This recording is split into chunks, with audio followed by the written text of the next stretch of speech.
Hola, muy buenos días a todos. Me llamo Lourdes González, trabajo en la Fundación 11, en la Dirección de Accesibilidad Universal e Innovación, y nos encontramos en una mesa redonda estoy acompañada de grandes referentes en materia de gestión de emergencias, y yo creo que es un tema muy importante porque de los más de 30 años en los que la Fundación 11 lleva trabajando en accesibilidad, pues como comentamos muchas veces Jesús Hernández y yo, ¿no? Al final hemos ido trabajando en eliminación de escaleras o acompañamiento mediante rampas, en la tecnología, para que las personas con discapacidad podamos acceder a los espacios, podamos utilizar la tecnología. Pero ¿qué ocurre cuando lo que queremos es salir y cuando lo que queremos es salir rápido, ¿no? Porque se está produciendo una emergencia?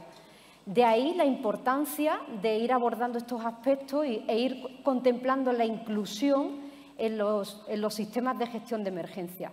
Para hablar de estos temas estoy acompañada de 4 personas que, como os digo, son grandes referentes nacionales e internacionales en esta materia. Me acompaña Andrés Balcázar, que va a ser quien empiece, de México. También tenemos acompañamiento de un compañero, Farul, de la India, luego os hablo de él, que tiene una trayectoria muy interesante. Juan Antonio Russo y Jesús. Juan Antonio Russo coordina un proyecto en el que la Fundación 11 participa, que se llama CILIFO, luego os hablamos de él, y Jesús trabaja en la Universidad de Málaga. Lo que vamos a hacer para intentar dar un poco de dinamismo al debate, van a hacer una intervención relativamente corta, en torno a 5 o 7 minutos, y dejamos un espacio final para hacer preguntas. Y vamos a comenzar con Andrés. Andrés Balcázar, como os decía, viene de México, es director de atención a la discapacidad de la Comisión Nacional de los Derechos Humanos de México. Así que, Andrés, cuando quieras, cuéntanos un poco cómo vosotros estáis abordando la gestión de emergencias de forma inclusiva. Gracias. Buenas tardes a la Fundación 11 por la invitación. A ti. Bueno, rápidamente, México es un país propenso a muchos riesgos. Tenemos sismos, tenemos huracanes, puede haber tsunamis, tenemos 2 océanos, Atlántico y Pacífico, volcanes activos, aparte de emergencias que pueden ser creadas por el hombre, tenemos zonas industriales. Nosotros en la comisión desarrollamos 2 guías, que son las que se ven en la pantalla, porque dependencias del gobierno se nos acercaron y dijeron que querían más información. Nosotros tenemos un marco legal que dice que hay una ley general, una ley federal sobre protección civil, que ahora se va a cambiar a que sea gestión de riesgos. Tenemos una norma oficial mexicana sobre atención a personas con discapacidad en situaciones de emergencia, una norma para centros laborales también sobre accesibilidad y que incluye el tema, y reglamentos también locales. Pero lo que vimos y lo que nos dijeron las personas que se acercaron a nosotros es que si bien se dice que hay que tomar en cuenta a las personas con discapacidad, que tienen que estar tomadas en cuenta en los simulacros de evacuación, faltaba información. Buscando información al respecto, vimos que en del país y en muchas otras referencias, lo que se dice es mucho sobre el trato adecuado a personas con discapacidad, cómo dirigirse a una persona con discapacidad visual o discapacidad motriz, y se piensa que eso es suficiente para una evacuación de emergencia, cuando realmente lo que se requiere son protocolos específicos de cómo cargarla, qué hacer en una emergencia. Y lo que vimos es que faltaba también cómo acercarse a la persona con discapacidad para hacer esto. Suena fácil, aparentemente es sencillo decir si la voy a tomar en cuenta en un protocolo de evacuación, pero ¿cómo? ¿No? Y lo que vimos que es que al menos nuestros documentos en México son muy paternalistas. Es la persona, dile, hazle, dirígete a ella de esta forma, nada más tómala en cuenta, pero no cómo la propia persona puede ayudarse o cómo salvaguardar su propia integridad. Entonces lo que hicimos fue primero desarrollar una guía. Son guías muy prácticas, una es para centros laborales, y luego nos dimos cuenta que se necesitaba una también para escuelas, para estudiantes, porque al estar presentando la guía sobre centros laborales, lo que escuelas, profesoras, maestras nos decían, bueno, ¿y qué hago yo con mis alumnos en una escuela? Entonces desarrollamos estas 2 guías. La primera la presentamos el año pasado, en septiembre, en el aniversario de los terremotos que ha habido en México, y la segunda guía la acabamos de presentar ahora también en septiembre de 2019. Y no solo las pusimos a disposición, sino que se acercó con nosotros el Colegio Mexicano de Profesionales en Gestión de Riesgos, es una asociación civil con presencia en varias ciudades del país, donde dijeron que querían más información, querían que la difundiéramos. Y actualmente estamos trabajando también con la Coordinación Nacional de Protección Civil, porque hay mucho interés en el tema. Las empresas mexicanas de varios niveles, diferente número de empleados, quieren contratar a personas con discapacidad, y lo que nos han dicho a nosotros directamente es que no saben qué hacer una vez que la persona está contratada y cómo evacuarla en cualquier tipo de procedimiento. Vemos que hace falta mucha información porque en México, en la Ciudad de México, la mayor preocupación es un sismo, y entonces todo ha estado enfocado a qué hacer en caso de sismo, pero viendo documentos internacionales, esta guía la hicimos con documentos de Estados Unidos, Canadá, Reino Unido, básicamente. Vemos que la mayor preocupación son el caso de incendio, que se hace con una persona en una evacuación en caso de incendio, pero puede haber otros escenarios. Como digo, en México puede haber una evacuación por un huracán, por un deslave, por una inundación, en estados del país donde no hay el riesgo sísmico, y esa información no está ahí. Otra cosa, bueno, no sé si tengo tiempo, pero lo que vemos es que la persona con discapacidad tampoco tiene información. Lo que vemos es que falta información de las personas con discapacidad, de que sepan que es un derecho, que es su derecho humano, ser atendidos, ser rescatados, ser parte de esta evacuación. Entonces no saben que las autoridades tienen que dar este servicio. Las autoridades saben que hay una norma, pero no saben cómo aplicarla, y los profesionales en la gestión de riesgos o los primeros respondientes no han tenido la suficiente información al respecto. Entonces, lo que vemos es que hace falta mucha capacitación, mucha difusión, y es básicamente lo que estamos haciendo nosotros como Comisión Nacional de Derechos Humanos. Hicimos la guía, pero ahora el compromiso es difundirla lo más ampliamente posible, sobre todo también a las propias personas con discapacidad, que son las que tienen que saber cómo hacer. Y la guía lo que tiene básicamente es un cuestionario. Lo que encontramos es que hay que hacer un cuestionario específico para elaborar un plan personal de evacuación de emergencia. Eso se dice fácil, incluso encontré aquí algunos documentos en España también donde dicen que hay que elaborar planes individualizados de evacuación. Y lo que vimos es que no saben cómo. Las autoridades, los profesionales en gestión de riesgo no saben exactamente qué preguntar, qué es lo que tiene que saber la persona o qué en teoría debería de saber, y es con lo que contribuimos nosotros. Si uno revisa la guía, es un cuestionario por tipo de deficiencia, limitaciones generales, también para usuarios de silla de ruedas manuales o eléctricas, limitaciones visuales, del habla, incluso algunas cognitivas. Y es una guía, no es de fácil lectura, pero sí es un lenguaje sencillo, y es un resumen de varios documentos internacionales disponibles. Lo que buscamos es que la persona la pueda tener en su escritorio y puedan aplicarla a sus empleados con discapacidad. Sería básicamente. Muy bien, Andrés, muchas gracias. La verdad es que para la Fundación ONCE la guía a la que hacen mención ha sido referencia a la hora de plantear también nuestra estrategia a la hora de incluir a las personas con discapacidad en los procesos de evacuación y de gestión de emergencia. Bueno, seguimos conociendo el panorama internacional en esta materia. Ahora nos va a contar un poco su experiencia Farul Sharma, que, como os decía, él viene de la India y es consultor de gestión y desarrollo urbano. La verdad es que tiene amplia referencia en la participación de proyectos, pues, por ejemplo, de Smart City, ¿no? Al final, la inteligencia de las ciudades está también relacionada con una correcta gestión de las emergencias. Cuando quieras, si quieres contarnos un poco tu experiencia.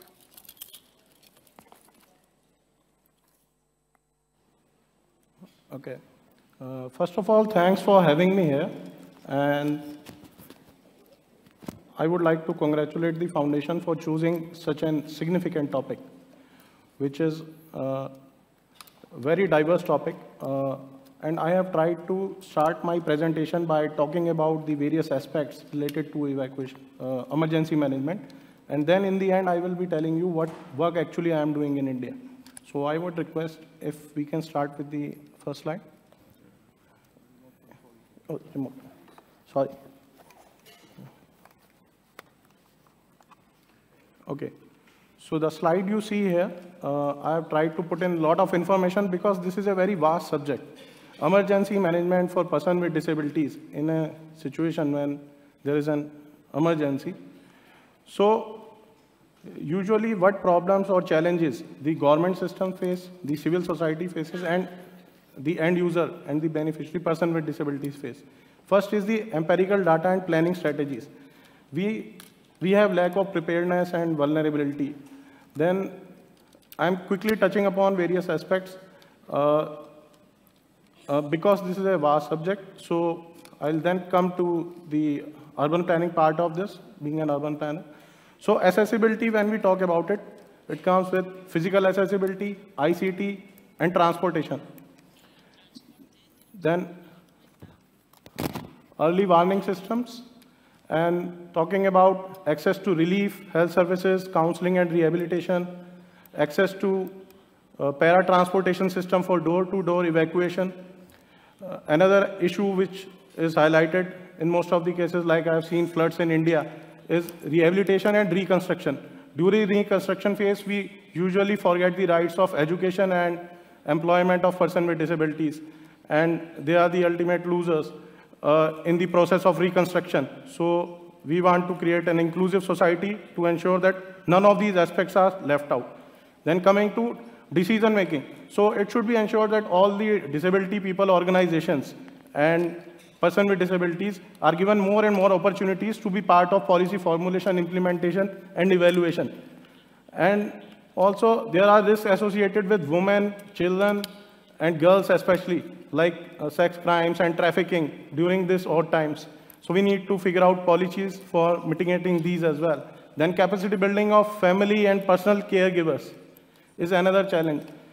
Then there is a lack of coordination between the national and state level agencies and coordinating with the international aid agencies. So getting the right aid at the right place is again a challenge, because in the absence of lack of empirical data, that which geographical region in the country is having which kind of prominent disability, we are not able to provide the right aid, right assistive devices at the right place. So reaching out to every remote corner is again a challenge. So we should be prepared well in advance before the calamity happens or there is an emergency. Coming to the next slide, I am specifically talking here about a building or a public space. So what all features we can consider, while preparing well in advance for all these emergencies. It starts with designing and usage of the building, then training of our staff personnel in the building, making provision of adequate facilities, adequate equipments within the building, then providing floor plans right at the very entrance of a particular venue, which clearly outlines the emergency exit plans and showcases so that in an event, if there is an emergency, then it's very hard to explain the floor plans. So emergency preparedness has to be done right at the starting, because this is something which is uncertain. Then making provision of pictorial brochure, making provision of ensuring that there is no level difference. When there is an evacuation passage, we should keep in mind that evacuation of person with disabilities should be as fast as possible. Another thing could be emergency signals. Suppose we are having an emergency signal in the form of a hooter or an alarm. So a person who is having visual impairment, he might be not aware of the emergency. So we should keep in mind that there should be adequate provisions like, flashing signals and messages going on in various languages. Then coming to information across various floors, the staff personnel should be trained to ensure that adequate information about maximum number of people which can be accommodated in a particular room should be clearly informed to the audiences. Again, protocols for evacuation and the standard operating procedure should be right in place well in advance.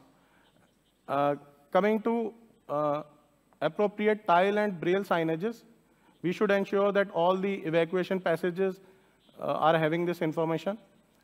Then floor surfaces should not be slippery, and to avoid stampede, regulation and flow of person with disabilities is a challenge. In India, I have seen in many large fairs and religious gatherings, stampede has happened. And most vulnerable persons are the persons with the disabilities. So this is a focus area in India, which we are working on. Then helpline number of fire safety and other assistive agencies, like the ambulance and fire safety operators, should be displayed properly. And more and more use of information and communication technology should be used in this era through smart apps or mass radios, and using various other digital tools, providing headphones when the audiences are coming to the particular building, public building. Okay, so what can be done about this? So I have listed down here 2 initiatives I am also involved in. One is the Smart City for All campaign, and another one is the City for All Global Compact.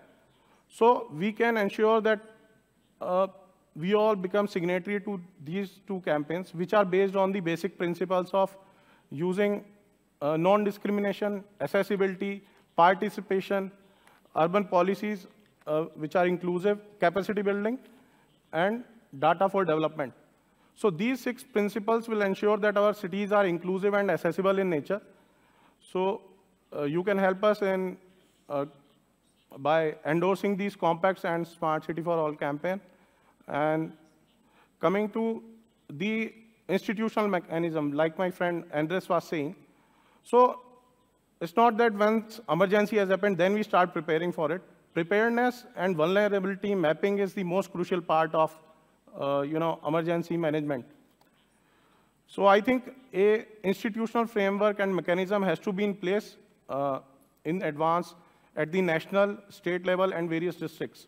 So at the national level, we can have coordinating cell for disability inclusion, which percolates down to the various states and the districts, where we already have capacity building centers and exercises. We give training to our staff personnel well in advance. And we also develop our R&D for getting the segregated data. And finally, having the availability of right ICT tools for having strategic intervention at the right time. So very quickly, I will give you a glance about the Accessible India campaign. This is the campaign I am managing, and I look after the various coordination with various state governments and partner with various organizations. Okay. So in India, there are around 2.6 crores, around 2.2% of our population has person with disabilities. So again, here the data is wrong, because the World Bank and UN says that it is at least 10 to 15%. So we need to figure out our processes to collect the right amount of data. And what is Accessible India campaign? It runs around 3 pillars. One is built environment, second one transportation, third one is ICT. Again, one more development we had in India is the promulgation of the Rights for Person with Disability Act. This has happened in year 2016. And under various sections, now every government or private agency is obliged to provide accessible services and facilities to the person with disabilities. So this is a change of era in our country. So I am also responsible for checking the implementation of this act. Now, here I am giving you some glimpses of the changes which have happened in the Indian physical environment. Like you can see stairs in most of the city parts now, ramps are being provided, in commercial areas.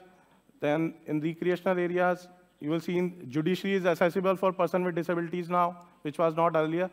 Interior of the buildings, from having slippery floors earlier, now we are having tactile flooring. Then accessible toilets.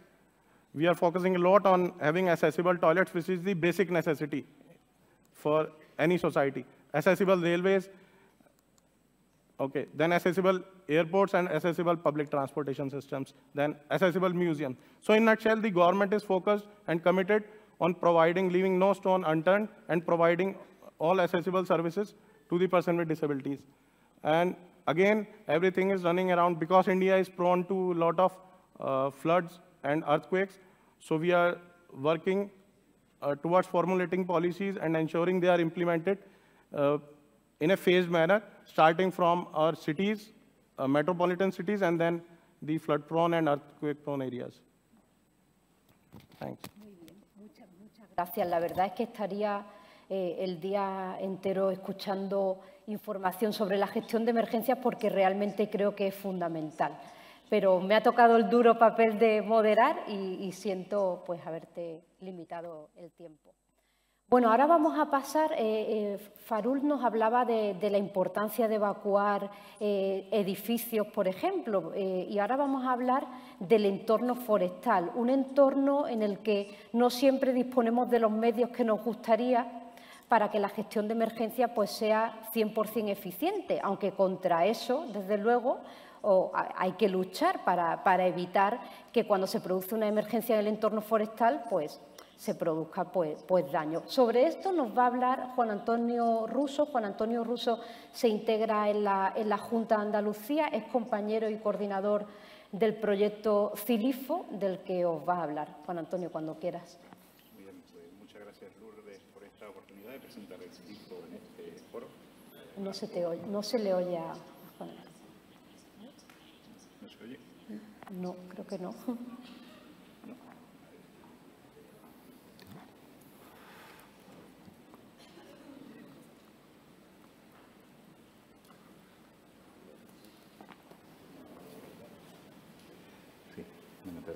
Ahora. ¿Sí? Sí. Sí, ya, perfecto. De acuerdo. Bien, pues en primer lugar, te digo, Lourdes, muchas gracias, y a ti personalmente y a la Fundación ONCE por tener la oportunidad de contar en este foro una iniciativa que se inicia este año y en el que os embarcáis, además con mucho gusto por una demanda común en un entorno que a nosotros no es nuestro operativo habitual y en el vuestro una preocupación por resolver y en las que nos cooperaremos para llevarlo adelante. Bien, brevemente, voy a tratar de pasar a una presentación que es CILIFO develops and supports innovative approaches in forest fire prevention and fighting. The total budget is €24.6 million. There are 15 beneficiary entities from Europe. Alentejo, Algarve and Andalucia. The number one objective is to strengthen the cooperation, procedures and training between forest fire prevention and extinction devices. The number two objective is to promote job creation and reduce the economic costs of wildfires. The number three objective is to improve the responsiveness of the administrations and authorities involved. Now, we are going to mention the technical activities in CILIFO: infrastructures, training and joint protocols, awareness-raising plan, innovation and research, coordination and management and communication. Promoting the investment to ensure the disaster resilience and developing disaster management systems. The thematic objective number 5 is also promoting the climate change adaptation across all sectors of society. That's the CILIFO's approach. CILIFO is a project co-funded by the European Regional Development Fund in the framework of Interreg program Spain and Portugal POCT from 2014 to 2020. Bien, es solamente una breve presentación que utilizaremos habitualmente en cada uno de los eventos a los que asistamos, en el que se mencionan solamente los apartados más característicos del proyecto. El proyecto se enmarca en una iniciativa de los programas interregionales de la Unión Europea, específicamente en el POCTEP, en el de cooperación España-Portugal, y surge por una preocupación creciente y sobre todo a partir de 2017, donde coinciden los incendios de Portugal, Grecia y España, especialmente el de Doñana, donde se pusieron de manifiesto que habría necesidades que cubrir dentro de los propios operativos regionales, pero también en las áreas interregionales. Es decir, somos entidades administrativas independientes, cada cual tiene su organización propia, tenemos similitudes porque seguimos las mismas pautas de organización informativas, pero no acaban de ser lo eficaces y eficientes que deberían ser. Y además el programa y el proyecto proponía cubrir otras necesidades que se venían demandando desde hace tiempo en cada uno de los aspectos que hay visto en cada una de las actividades que se proponen. El entorno de un fuego forestal es muy especial, es una emergencia ambiental muy característica y diferente a lo que son las otras emergencias ambientales por inundaciones, huracanes, terremotos, etcétera, porque se tiene que estar actuando al mismo tiempo que está sucediendo la emergencia. El fuego forestal es casi un ente vivo, se alimenta de oxígeno, de combustible, avanza, retrocede, se mueve de acuerdo a las condiciones climáticas y el operativo que ataca esta emergencia ambiental tiene que estar simultaneando estos ataques con la conservación y la preservación de la vida, por supuesto, la propia y la de los ciudadanos que le implican. Esto expone unas condiciones de trabajo muy difíciles. Esto expone unas condiciones de trabajo en las que la formación de los equipos y de los recursos que se tienen que disponer tienen que estar muy optimizados y es lo que venía este proyecto a poner en curso. En la constitución de este proyecto, los operativos técnicos propusieron todas las necesidades técnicas que tenían directas de mejora, de incremento de recursos, de mejora de protocolos de cooperación y de los programas de sensibilización, pero en todo ello siempre había una continuidad sobre los previos con una intención de mejorar y ampliar la capacidad de llegar tanto al operativo cuando se está el incendio sucediendo como a los ciudadanos en las fases de prevención o en las de sensibilización. Pero en cualquier caso no se llegó a considerar la atención a la discapacidad hasta que Fundación 11, que tuvo conocimiento de la puesta en marcha de este proyecto, pues expuso cuáles eran sus capacidades, sus intenciones y nosotros, evidentemente, en la coordinación y todos los socios lo recibimos pues con mucha alegría porque realmente nunca habíamos tenido la oportunidad de tener, aunque teníamos contactos parciales siempre en alguna ocasión, aspectos formativos de algunas personas del operativo y en algunos manuales que se han hecho para uso público en la Agencia de Medio Ambiente y la Consejería, pero nunca se había tenido realmente la oportunidad de ser cooperantes realmente en un proyecto de este tipo. De todas las actividades que propone el proyecto, en todas prácticamente la Fundación 11, como socio activo en este proyecto, tendrá algo que decir y tendremos una cooperación necesaria.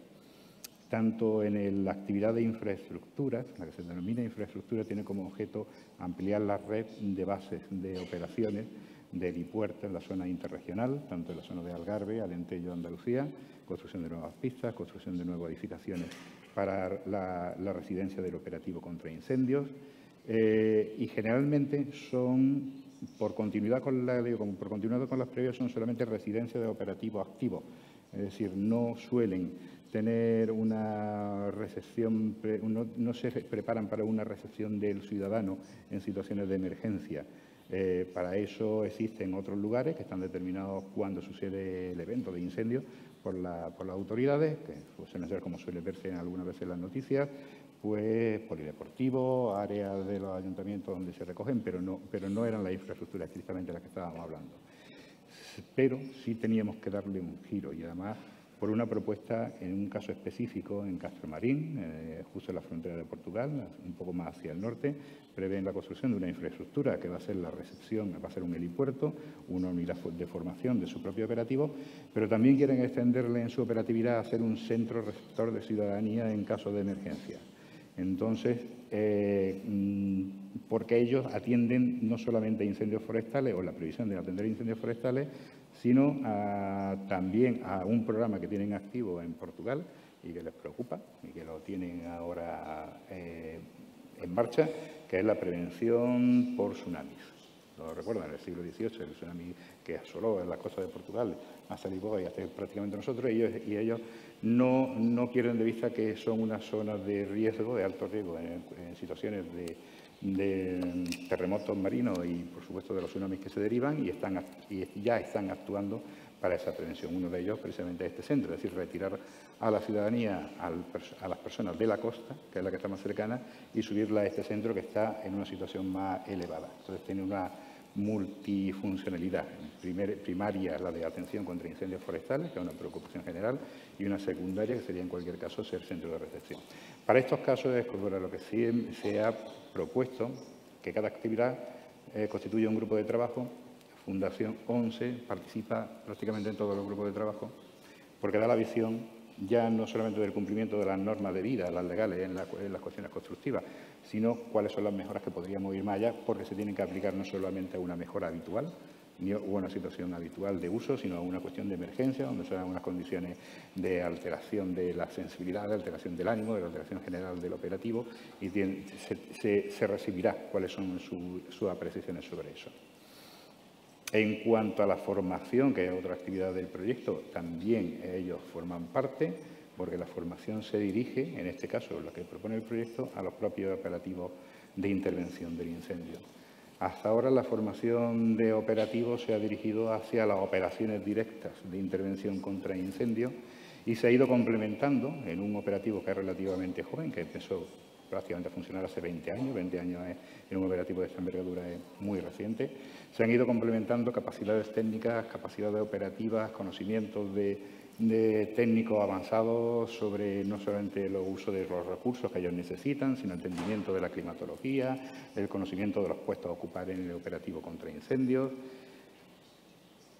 la atención a las personas en situaciones de emergencia, en accidentes, y ahora se consideraba que era el momento, y esta era la oportunidad, de ampliar esa formación a la capacidad de los operativos de intervención para el tratamiento de las situaciones con personas con discapacidad. No es una acción que los operativos de intervención se encuentren en las situaciones de incendio forestal, es decir, un incendio forestal para que llegue a ocasionar una intervención de realojamiento o de evacuación, tiene que ya alcanzar unos niveles ya considerables. Por desgracia, últimamente estamos viendo por las situaciones sociales y climáticas de estos últimos años que cada vez van haciendo más frecuentes, en cualquier caso, pero cuando llega a un nivel intervienen ya la constitución de un puesto de mando avanzado que lo dirige un operativo ya administrativo de alto nivel y en el que interviene fundamentalmente el 112. El 112 es el operativo de emergencia general y es el que pone en marcha la organización tanto de la entidad de fuerza pública, Policía Local, Policía Nacional, Guardia Civil en cualquier caso, los servicios médicos y el operativo de incendios forestales, en este caso el del Plan Infoca, que se integra todo junto. Entonces, el operativo del Plan Infoca, al que va dirigido este proyecto, realmente no tiene muchas oportunidades de contactar con la población, porque ellos van directamente a la línea de fuego, al control del área de intervención. Y excepcionalmente, solo en casos muy extraños, cuando el incendio ha sido muy virulento o ha aparecido de una forma muy imprevista y todavía no se ha constituido el puesto de mando avanzado, ellos son los que tienen que atender a la población. Pero generalmente, y por fortuna, realmente los incendios se tienen bastante vigilados, se tienen bastante controlados y no suele ser la ocasión. Pero en cualquier caso, como participantes en el operativo, pues es una formación que deben y es conveniente recibir. La cuestión de sensibilización en incendios forestales es algo que se ha trabajado desde hace muchísimo tiempo. Hay un operativo, parte del operativo son los técnicos de participación social, son personas que están en cada una de las provincias de la comunidad y que se ocupan de generar documentos, hojas informativas, procedimientos e incluso de estar en contacto con las agrupaciones de defensa forestal que dependen de los municipios para guiarlo en la sensibilización que tienen que hacerle llegar a sus ciudadanos más cercanos. Pero siempre todos estos materiales, todos estos folletos, todas estas campañas se han hecho para un público genérico sin especificaciones de ningún tipo ni ninguna otra consideración hacia sectores de población de interés, ya no solamente por discapacidad, sino al infantil, al de mayor edad, al rural agrario. Son un grupo de población que tienen que tener un mensaje de un diseño y de unos contenidos especiales. En este caso, nos interesaba como digo, que la intervención de Fundación ONCE como socio del proyecto diera ese punto de valoración y de validación de que todas las campañas que se van a generar a partir de ahora, a partir de este proyecto, tengan los requisitos necesarios para que alcancen a la mayor parte de población posible. El vídeo que se ha expuesto, en principio, hubiera sido un vídeo simplemente con un texto. Eso era lo habitual en los vídeos que se estaban emitiendo hasta ahora, relativo al Plan Infoca o incendios forestales, y evidentemente se pone de manifiesto que hoy en día ya hay que incluir un texto, una lectura, pero también tiene que ser un audio para que el mensaje llegue adecuadamente. Bueno, cuestiones puntuales como estas se irán ampliando a todos los materiales que se realicen. Y hay una parte que sí nos interesa, y me interesaba especialmente en este Congreso de Tecnología, que es una parte de desarrollo e innovación aplicada a la lucha contra incendios forestales. Y ahí es donde la Fundación ONCE entra a desarrollar elementos que hasta ahora no se habían recogido por entidades estrictamente universitarias estrictamente dedicadas a incendios forestales, porque lo eran muy relacionadas con los elementos forestales, pero no con las tecnologías que aplicaran a la población. Y en este caso se propone de la Fundación ONCE por el desarrollo de una aplicación específica que recoja alertas adaptada a las personas de interés, y también, después de un estudio y una valoración de cuál es el estado de los operativos, desarrollar y editar un libro blanco de operaciones que pase a formar parte de la formación general del operativo, pero que también sea conocido por toda la ciudadanía en general y específicamente por su grupo, por el grupo de discapacitados, para que sepan cómo actuar. Es decir, será realmente el manual de batalla y de preparación ante emergencias ambientales, especialmente incendios forestales. Digo que realmente el proyecto se enmarca en los incendios forestales porque esa es la preocupación más inmediata y la repetitiva de cada año que nos encontramos en las regiones. Es decir, que este mismo operativo también se está dedicando, y cada vez más habitualmente, a otro tipo de emergencias ambientales, pero no como un plan de ataque o de intervención, sino en los procesos posteriores de recuperación, de rehabilitación. En el caso de inundaciones, cuando el operativo Infoca acude a hacer las limpiezas, a hacer las rehabilitaciones y a poner en marcha otra vez las ciudades o las carreteras, junto con otros cuerpos, o las nevadas en invierno, que vienen a ser eventuales, pero son importantes en algunos casos en la zona oriental de Andalucía, principalmente, donde tienen que acudir también. Simplemente era eso, la exposición del proyecto y la intervención de la Fundación ONCE como socio en este proyecto, donde se van a recoger todas sus recomendaciones sobre cada uno de los aspectos que se realizan en el entorno forestal en caso de emergencia ambiental por incendio. Tenemos desde el mismo caso, en las fotografías que se ven, que son los ataques directos, desde las prevenciones y los programas de sensibilización, que serán revisados y serán comentados y se irán preparando para el caso de un grupo de discapacitados en el sentido más amplio, en cualquier caso a toda la población que se pueda llegar, en los programas de entrenamiento del personal, que hasta ahora incidían especialmente en las operaciones, pero que además tendrán un componente ahora también de atención a la ciudadanía con todas las características que se presentan en la ciudadanía. Y fundamentalmente, y creo que era el siguiente, era el de ataque contra fuego directo, que ya digo que no es el caso habitual en el que la intervención en fuego directo tengan que atender simultáneamente a la ciudadanía, porque en eso derivan en el 112 a otros cuerpos, pero que se atenderán igualmente. Muy bien. ¿Se me oye? Sí. Bueno, pues Juan Antonio, muchas gracias. La verdad es que nos habéis acogido fenomenal en este proyecto y sobre todo está el consorcio pues acogiendo de buen interés las recomendaciones que estamos dando para incluir a las personas con discapacidad en todos estos procesos. Gracias.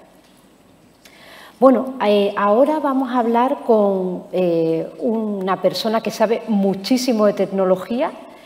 Yo la verdad es que le conocí a Jesús Fernández Lozano en un foro que existe aquí en Málaga que se llama S-Moving, al que hizo referencia ayer nuestro alcalde.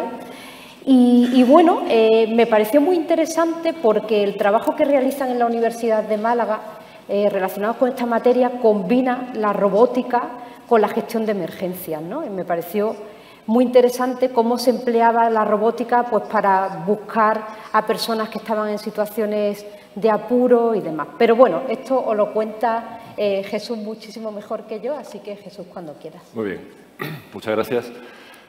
Yo, con vuestro permiso, voy a ponerme de pie para hacer la presentación porque una deformación de ser profesor, aparte de sobresaltar a la audiencia, es la incapacidad para hablar sentado, ¿no? Por lo menos en mi caso. Bien, en primer lugar, muchas gracias por la invitación para participar en este foro tan interesante y tan relevante. Como ha dicho Lourdes, yo soy profesor en la Universidad de Málaga, trabajo en el grupo de robótica y mecatrónica y una de nuestras líneas principales de investigación es la gestión de emergencias o la participación en emergencias. Nosotros somos fundamentalmente un grupo de robótica, entonces lo que hacemos es aplicar este tipo de tecnologías a esas misiones. Por tanto, me gustaría empezar hablando de lo que es y lo que no es un robot. Creo que es algo particularmente apropiado en estos días. Los investigadores en robótica decimos que un robot es una máquina que implementa un vínculo inteligente entre la percepción y la acción. Es decir, percibe su entorno, procesa la información y decide de algún modo cuál es la mejor acción para completar la misión que se le ha sido asignada y la pone en práctica. Es, por tanto, una máquina física, tiene una componente física que le permite interactuar con el mundo real. Una cuestión diferente es la inteligencia artificial. Hay robots que tienen inteligencia artificial y robots que no. La inteligencia artificial es, además, muy difícil de definir, pero podemos decir aquí que implica algún tipo de decisión basada en la información, algo que está presente en todos los robots, pero también algún tipo de aprendizaje, de evolución, de adaptación, algo que no todos los robots incorporan. La inteligencia artificial es, además, posible encontrarla en la forma de software, es decir, sin componente físico. Tenemos los ejemplos de los sistemas de reconocimiento de imágenes o de reconocimiento del lenguaje o las recomendaciones de los servicios de streaming. En el caso de los robots tenemos, como he dicho antes, una componente física y eso nos permite que participen en tareas. Todos sabemos que los robots, por ejemplo, son el principal medio para producir coches. Pero aparte de eso, ¿qué puede hacer un robot? Los investigadores decimos que las misiones para las que tiene sentido utilizar un robot son aquellas que presentan lo que en inglés se denominan las 3 Ds. Dull, dirty or dangerous. Aburrido, sucio o peligroso. Aburrido puede ser, por ejemplo, la producción industrial, la producción en serie. Sucio puede ser algunos ejemplos de producción en serie o, por ejemplo, la pintura de los coches. Y peligroso, pues hay muchos ejemplos, pero desde luego la intervención en misiones de emergencia es una de ellas. En las misiones de búsqueda y rescate en respuesta a emergencias nos encontramos muchos retos. Uno de ellos es que ha ocurrido algún tipo de catástrofe, algún tipo de calamidad y en lugar de huir de ese sitio tenemos que ir hacia ese sitio. Además, para gestionar correctamente estas intervenciones tenemos que utilizar muchos agentes. Tenemos que utilizar personas, vehículos de diverso tipo, tenemos que utilizar también incluso animales y tenemos que coordinarlos de algún modo para que la intervención sea efectiva. Como ejemplo de eso, quiero mostrar el primer vídeo, que a ver si se puede ver. Ahí. Ese vídeo es de unas maniobras que realizamos cada año coordinadas por la Cátedra de Emergencias de la Universidad de Málaga.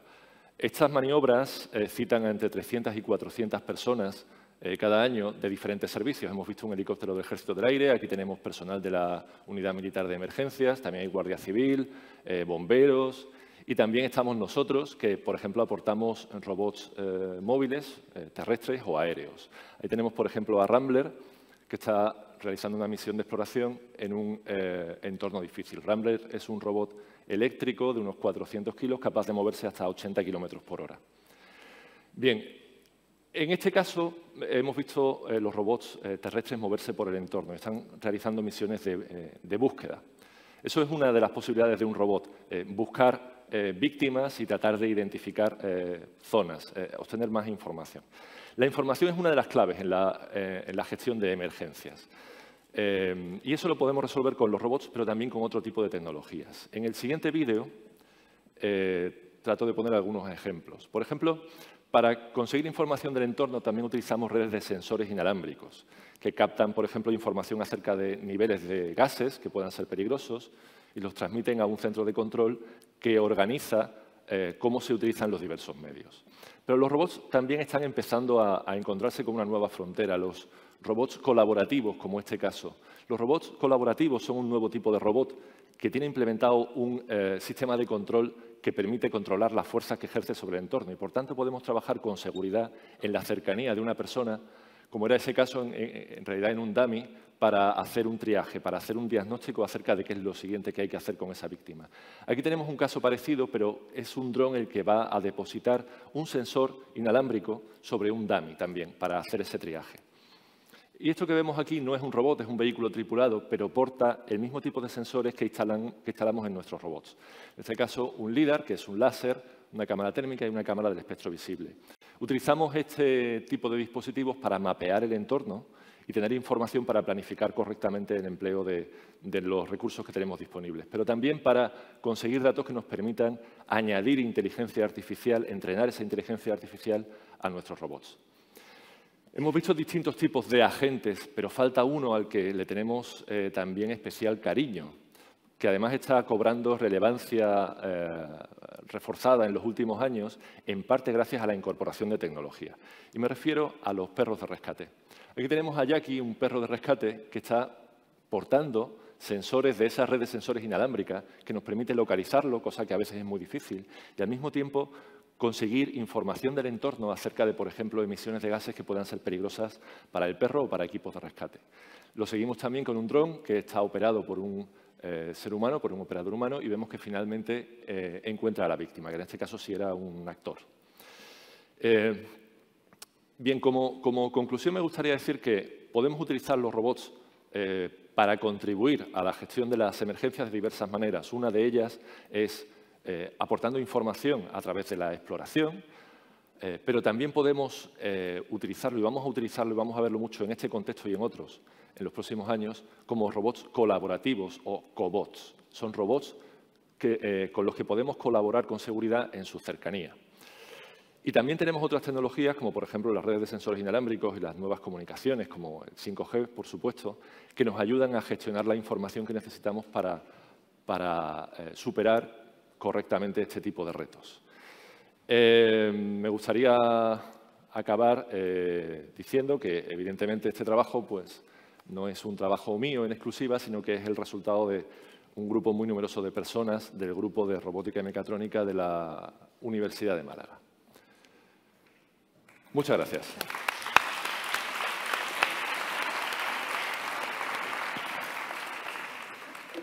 Muy interesante, como siempre, Jesús. La verdad es que se nota tu capacidad a la hora de mostrar y enseñarnos, ¿no?, a todos, ¿no?, esas tablas que ya tienes como docente. Bueno, yo la verdad es que tenía una larga lista de preguntas relacionadas con la emergencia, pero viendo que nos vamos acercando a la finalización de la mesa, me gustaría daros la oportunidad a vosotros, al público, por si alguien tiene alguna pregunta.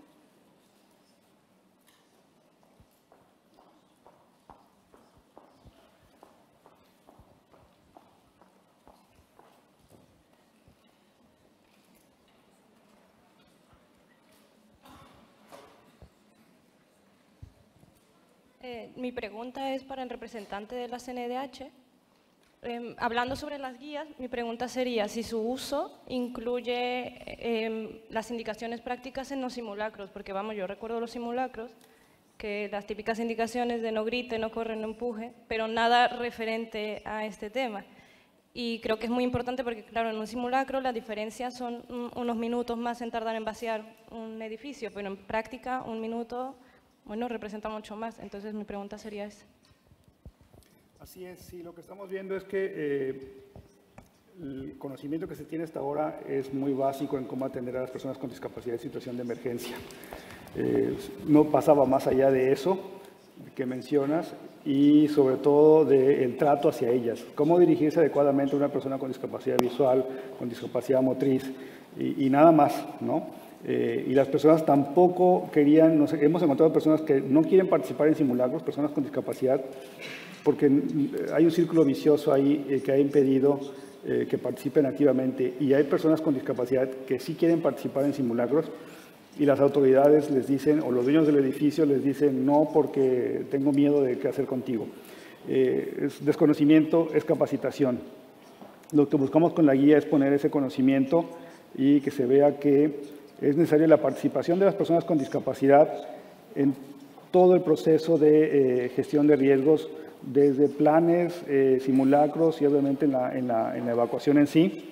Y es un proceso. Estamos iniciando, a nosotros como CNDH no nos toca en sí atención a emergencias, pero lo que vimos es que había un vacío de información y es lo que estamos dando tanto a personas con discapacidad como autoridades en todo el territorio nacional en México. Estamos haciendo muchos talleres, sobre todo de la aplicación práctica de la guía, porque hay reticencias. Se pensaba que preguntar a una persona con discapacidad qué sabe, qué puede hacer, era invasión de su privacidad y otras cosas. Y al hacer los ejercicios, los talleres, las autoridades se están dando cuenta que sí es necesario ese involucramiento, y la guía incluye información básica de cómo cargar a una persona con discapacidad. Obviamente se requiere más preparación para eso, pero bueno, eso va más allá de lo que la guía pretende ser. Las dos guías, porque una es para estudiantes, donde lo que incluimos es no solo la Convención de Personas con Discapacidad como base, sino también la Convención de los Derechos del Niño, que tienen que saber de información básica maestras, maestros, que tienen que tomar en cuenta en una escuela. Y también es un cuestionario que a lo mejor tienen que elaborarlo con la ayuda de los papás, los padres del niño o la niña, para identificar sus necesidades especiales de evacuación. Gracias, Andrés. Bueno, pues yo ya por último me gustaría daros las gracias a los cuatro por participar. Entre todos hemos intentado recoger una visión global sobre la gestión de emergencias en diferentes entornos y sobre cómo contemplar la inclusión. Es un tema amplio que lógicamente da para mucho más de una hora, pero ya por último lo que me gustaría es pediros un aplauso para estos cuatro ponentes de lujo. Gracias.